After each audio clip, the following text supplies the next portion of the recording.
Alright, so magpapasko na, no? Malapit na yung Christmas time. And usually dito is the time na medyo maraming pambili yung mga tao, no? And let's talk about buying your violin, especially yung medyo high-end na, no? Let's talk about buying second-hand or brand new instrument. So, ano yung mas pipiliin nyo? Would you buy a second-hand, let's say antique daw, or antique instrument, or would you buy a brand new one? So, ito yung mga pros and cons na nakita ko, no, as I've been playing for most of my life, no, tsaka sa mga violins na na-try out ko. So, ito may pros and cons din. Syempre, of course, buying second hand may pros, may cons din, and buying brand new, no? Ayan. So, usapan muna natin yung brand new. Okay, so ako, usually, pag bumibili ako ng instrument, gusto ko brand new. Kasi parang sa kotse ba, diba? Pag second hand, hindi mo alam yung what you're getting into, no? Pag kasi used na, no? May iba nang gumamit, di mo alam yung history niya, no? Baka may hidden flaws, may issue, and ano ba? Parang ganoon, diba? Pag bumibili ka ng second hand na sasakyan, nagdadala ka pa ng mekaniko mo, no, dapat ganun din siguro sa pagbili ng violin. We'll talk about that later. Now, I want to talk about yung brand new. Yung experience kasi ng pagbili ng brand new instrument. Parang ganun din. Buying a brand new car, parang mas nakakaano siya. Nakaka-excite. For me, kasi yung iba gusto nila yung history and heritage ng mga instruments na luma, no? Na kahit hindi antique, no? Kahit used. Kuwari, yung nagbenta ng instrument na yun, sikat na musician pala, or nakita mo yung potential, baka mamaya sumikat siya or gumaling siya ng sobra tapos nasa akin yung violin niya. I don't know kung ano ba yung pwede tawag mo sa isip niyo. Okay, but buying brand new gives me a clean slate, parang gano'n, no? Na ako yung makaka-discover nung sound nung instrument na yan. Ako yung magbibigay sa kanya ng quality niya. Kasi syempre, yung the way that we play, it also transfers to your instrument. So, dahil nga hindi naman siya pa natutugtugan yung mga brand new na instruments, hindi mo pa siya laging nagagamit, ikaw yung mag-shape ng quality na lalabas sa kanya. Ikaw yung magbibigay ng character sa kanya, di ba? So, yun yung gusto ko. So, when I hold my own instrument, kung bumili ako ng brand new, alam ko na ako yung magpapaganda sa kanya. Parang ganun yung feeling. Okay? And of course, less sakit sa ulo kasi nga brand new siya, no? Ngayon, kung magkaroon ng problem, madali mo siyang maibabalik siguro sa mapagkukuhanan mo or sa luthier na pinagbilan mo kasi directly may contact ka sa kanila. Diba? So, if you need repairs, nagkaroon ng issue, pwede mo agad ibalik. No? May mga luthiers na dito sa Pilipinas, they offer, I think, 10 to 20% off their services kapag sa kanila ka bumili. No? May guarantee ka na may magre-repair ng instrument mo. So, mas less yung hassle niya from buying to after sales, no? Kapag trusted yung pagbibila niyo. So, yun din. Ingat din tayo sa mga pinagbibila natin.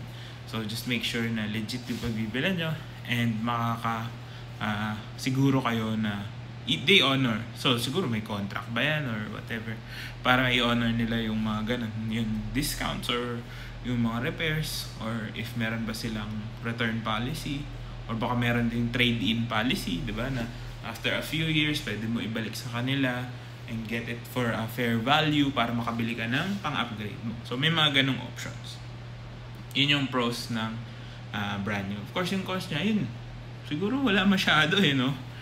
Ano lang, since brand new siya, medyo may katagalan pa bago lumabas yung tunog na gusto mo siguro. So, you have to spend a lot of time breaking it in, no? May break-in period na medyo mas matagal compared sa used na ginagamit na before. So, yun lang siguro yung nakikita kong con. If you have anything else na negative sa brand new, comment kayo sa baba. Now, let's go to used ones. Sa used naman, mahirap kasi talaga, sa totoo lang. If you're buying antiques or used instruments, yung history, di ba? Actually, kahit may certificates and papers, mas mahirap pa din ma-check, no? Repairs, meron bang anong tawag doon? Parang yung line kung kanino siya galing, sino yung huling gumamit, kanino siya pinagpasapasahan, no? Yun yung medyo mahirap doon. So, hindi ka sure sa makukuha mo. Especially kung walang papers, walang certificate, or walang nag-a-appraise, no? Sa Pilipinas kasi wala naman tayong legitimate na appraiser, no? We always just work with the opinion of people. So katulad nga ng sinabi ko, kung first time yung bibili ng mga used na instrument, tapos it's an upgrade, no? Dahil gumagaling ka na, magpasama ka sa teacher mo or someone knowledgeable, no? Kasi hindi mo sure kung ano yung makukuha mo. Matesting mo din muna, no? Like, kasi iba, maganda sa picture. Pag nakita mo, parang ang pangit pala nung pagkaka-repair sa kanya. Kasi usually, pag antique din, napabayaan na, kaya siya binibenta kasi baka mamaya may hidden issue, no? May open seams, may cracks na hindi na kayang i-glue. May mga ganun kasing issue na pwedeng lumabas pag bumibili ka ng second hand. So, medyo kailangan trusted din yung mga pinagbibilan natin. Okay? Tapos, ano pa ba? Well, syempre yun, may history yun, no? If you like the story behind an instrument, no? Yung iba mga antiques na binibenta, especially yung kumwari galing lang sa tao, meron akong na-experience before, kinuha lang daw nila sa attic, nakita lang daw nila may case sa attic nila, tapos pag open, violin yung laman.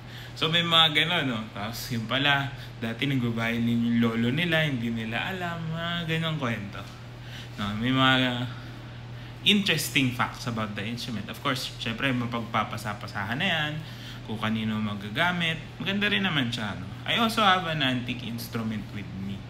Although hindi ako happy sa sound niya na naibibigay niya sa akin. Yung pa isa, no, hindi lahat ng lumag nag-appreciate ang sound. Gumaganda yung tunog, no? May maraming Stradivarius copy violins, no, na nagkalat dito sa Pilipinas.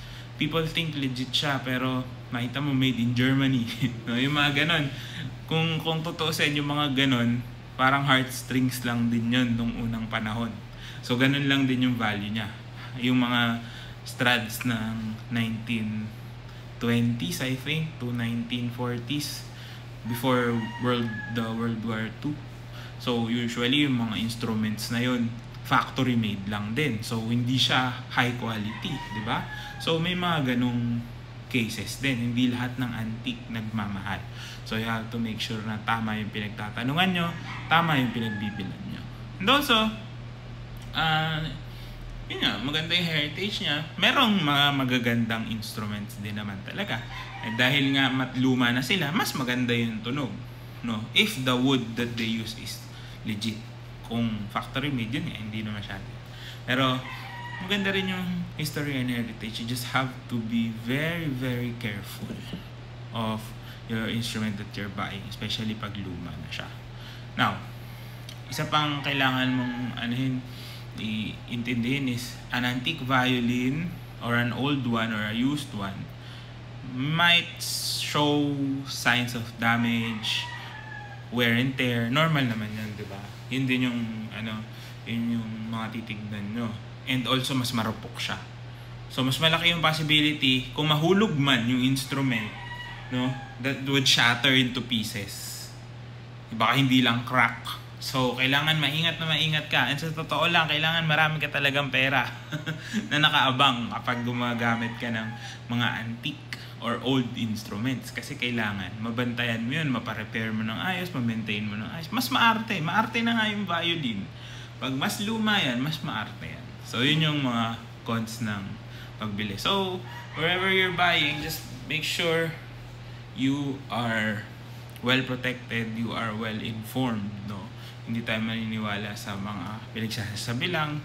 Try to find proof in everything that you want to buy. And of course, magsama kayo ng expert. Magsama kayo ng may alam para hindi kayo mahirapan. So, again, for me, kung ako bibili, I would stick with brand new para lang din iiwas sakit sa ulo. But if you like history, if you like, the stories behind this, and yun nga, ako kasi sa brand new, ako gagawa ng story. Diba? Nakatugtog ko siya sa ganitong concert, ganyan. I would put it in a, kaya nga ako nagpipicture palagi. Anyway, yan. Sana nakatulong to and good luck sa inyo.